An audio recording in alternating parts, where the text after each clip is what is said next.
Hey everybody, it's Alexis with Create Your Future. I am back with a brand new Monday video. And you guys, this is in the middle of the day. I am in my mom mode. My son and I just went to the grocery store. He got stickers. So of course, mom had to have one too. And this is going to be a quick video, maybe the quickest video I maybe have ever done because I'm in the middle of clients. All right. So you guys, I got in a great success story from a client who came to me and is manifesting for her SP. And along the way, she has been dating other people, doing other things.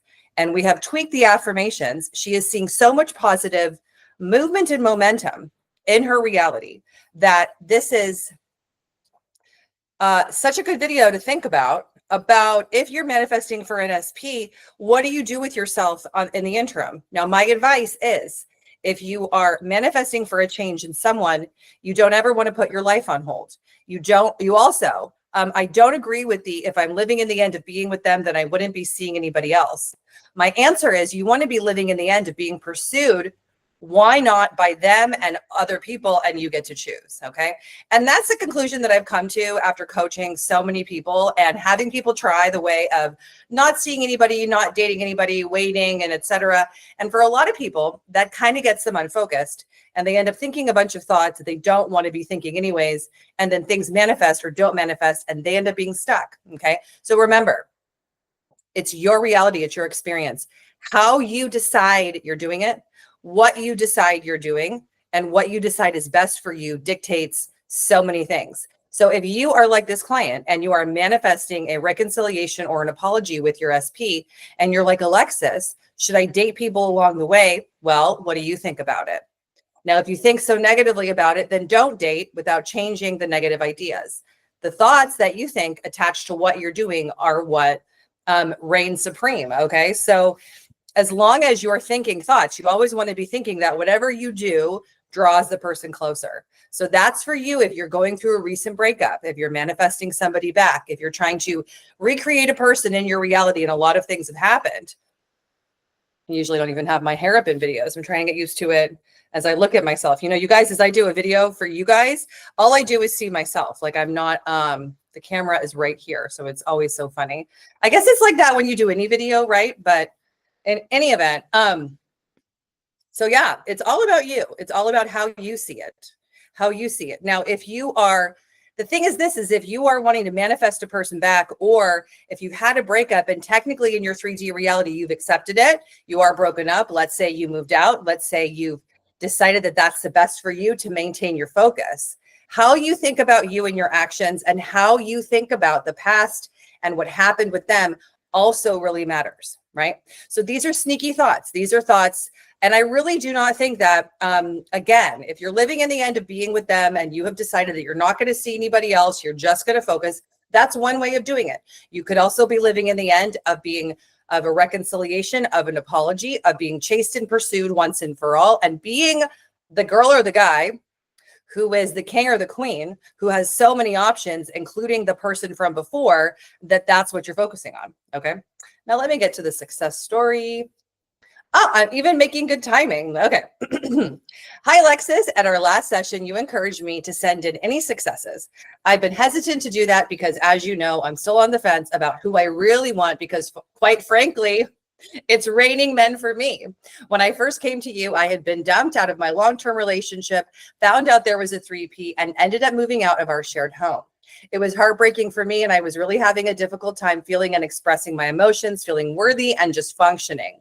Through a customized hypnosis, I am happy to say that I now feel all the feels, and I'm recovering my self-worth and love. Even though I'm manifesting an apology and reconciliation with my SP, I've started dating, and the feedback couldn't be better. These men are showing me the opposite of nearly everything SP said or did near the end of our relationship. I've been complimented on being a warm, attractive, fun woman. I've had men consistently following up, texting, calling, and asking for planning dates. A couple of weeks ago, one man cooked me dinner. And when I walked in, I noticed some flowers and thought, those must be for me. And sure enough, about 20 minutes later, he said, oh, those flowers are for you. Last night, a high potential man took me to dinner for our third date at an exclusive restaurant. And it's not just my love life where I have seen success. At work, I finally secured a long promised promotion and raise, and I'm going to Ireland in November with a friend. What I want others to know is that your thoughts don't really have to be perfect and on point all of the time. It really is about your self-concept and mindset. I'm on top of my thoughts about 80% of the time at this point. This is still frustration, confusion, sadness, and fear for me. And I still battle doubt about where SP is concerned. Probably why he isn't here just yet. But Alexis will help you figure out your blocks and give you pep talks, affirmations, and tough love to get you through it and on track. I know this is just the beginning of my successes.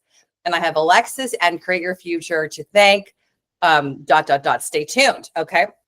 So you guys, how cool is this? Now, the interesting thing is I had said to her, let's focus on it raining men. Okay. Now, also, I want to say too, that so many of the things that she said she's getting feedback from these guys that were the opposite are the opposite also of what SP had said. Towards the end of the breakup, there was a lot of things that were said about her and to herself that we really wanted to reframe. We worked on it, as she said.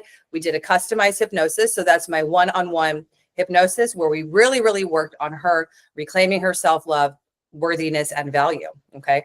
I also have the brand new pre-recorded hypnosis tracks, the Release the Past, Lucky Charm, and the Healing Place. Those are also very helpful too. Okay. She just chose to do one-on-one, and that's where I can customize it for you. Also, booking that is in the box below.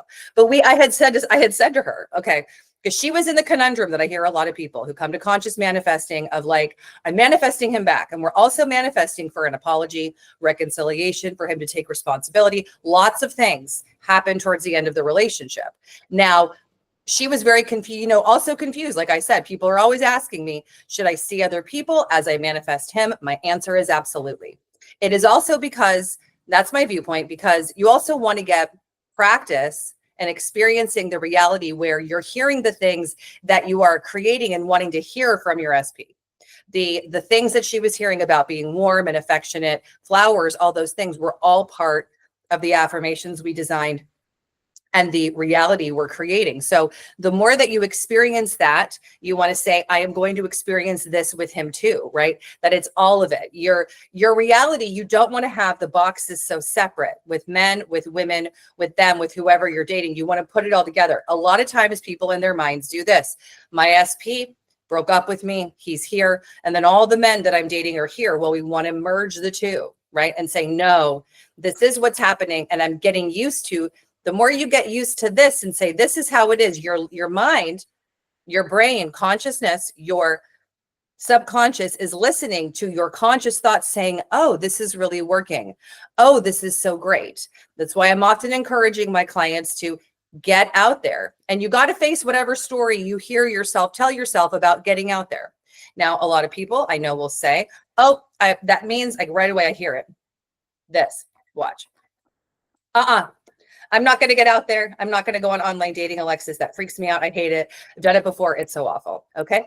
I'm not saying you got to go out and online date. Okay. Now, if you, this client is doing online dating. Okay. What a good example. And we set intentions for what's happening in online dating. Now, if you've done online dating before and you are so triggered by this, stay with me, please. It's only because you didn't set intentions for the app or whatever is going on. If you're willy-nilly just going out on any of the dating apps and being like, oh, whatever's happening is happening, that's a route of least resistance. I get it, but no, you want to set the intention telling the app what to do.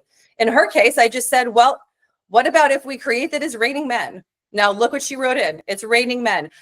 I know that it was part of that. She knows that we talked about that exact phrase, but also I think it was kind of like a Freudian slip, like, oh my gosh, like it really is happening. And then she's like, oh my gosh, like we talked about that, right? So you guys, you get to decide how this goes. Remember that your reality is a projection of your mind. The thoughts that you're entertaining, the intentions that you're thinking, they are impressing the greater subconscious you and the energetic field that is around you. Okay. So how you say it goes is how it's going. Now, again, if you say to yourself, okay, SP, I'm manifesting them back. I've got to just be in the relationship. I'm going to sit here and wait. I get it. That's fine. Do what you want to do. But why are you allowing yourself to feel stuck? Feeling stuck is also part of being the version of you that you've been, perhaps. Now, remember too, that the base of every relationship, the base of every interaction, the base of every activity, the base of every event that you go to in your 3D reality is who? It's not them, it's you. They are a projection of you who creates them and who they are in every scenario. This reminds me too, oh, I'm on such good timing, and this is going to be a short video, guys. I got about 5 minutes left, okay? Is that I had a client today that I spoke to that had a lot of anxiety, worry, and fear, you know who you are, about an event coming up, right? And I said, okay, so let's switch. Now, she thought that the event and all this, she was really, really worried about what other people thought about her. They're going to think this, they're going to think that. That's where her mind was at. And I said, okay, tell me how you feel about you in events. What do you feel about you in social situations? Once I got to the bottom of it with her, she was like, oh my God, you're right. I got to go in there feeling confident, feeling good about myself, self-esteem. I'm so excited. This is going to be great. Okay. There's actually been a couple of clients this week that I've talked to about that. So you don't really know who you are, I'm talking about. But you guys, you're the basis of all of it. So don't get caught up in doing this a certain way without thinking, okay, what am I doing for me? If I am the version of me who is loved, adored, wanted, and this is working for, and it's raining women, raining men, raining people, and SP2 is apologizing, what am I doing with myself? What are my intentions about me? What are my thoughts about me?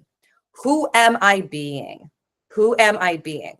Now, I just tend to think that if you went through a breakup and then you want to put everything on hold for them, are you still being in the living in the end of abandonment or rejection? Because those two are very sneaky. Or are you recreating someone, recreating your relationship, still living in the end of abandonment and rejection? Abandonment and or rejection. You could have both of them. I've called it before rejection-ment. But generally speaking, people are either still being in the place of I'm so left, I'm so alone, or I'm unwanted. They want nothing to do with me. So I'm kind of like a reject. Okay. You want to be understanding that at the foundation of you, we don't want to live in the end of either rejection or abandonment, but it does take a lot of work and a lot of practice. Okay. Just like this client, she shed tears with me. We actually uncovered so much and shifted things. I had her do various exercises. Like I give clients different kinds of homework depending on what we're doing. And she began to be way more emotional, which was something she wanted. She talked about a lot of things that had happened. I had her think about scenarios that really mattered and pertaining to her childhood that had really caused her to stuff down emotions, not really be present with herself. Okay. So the good news is, you guys, you don't have to run any of these programs, ideas, and the foundational things of self any longer. This is your opportunity to begin living in the end of and being the version of you that is wanted, adored, pursued, sought after. I'm going to say it again. Wanted, pursued, sought after, and adored. Wanted, pursued, sought after, and adored. And if you're looking for affirmations that are about that, those are just general ones. Okay. But really think this through. Be asking yourself, where am I placing myself? Also noticing throughout the day, are you feeling strong feelings of sadness, apathy, despair on repeat about your specific person that will allow you to see, okay, is this really about rejection or is it really about abandonment? Because you want to decide in a general sense that, now this is a big one, that nothing anymore means rejection. And nothing anymore means abandonment. It is just what's happened, but that you're not taking it on as a foundational aspect of self, that I am the one who's left, or I am the one who has been rejected.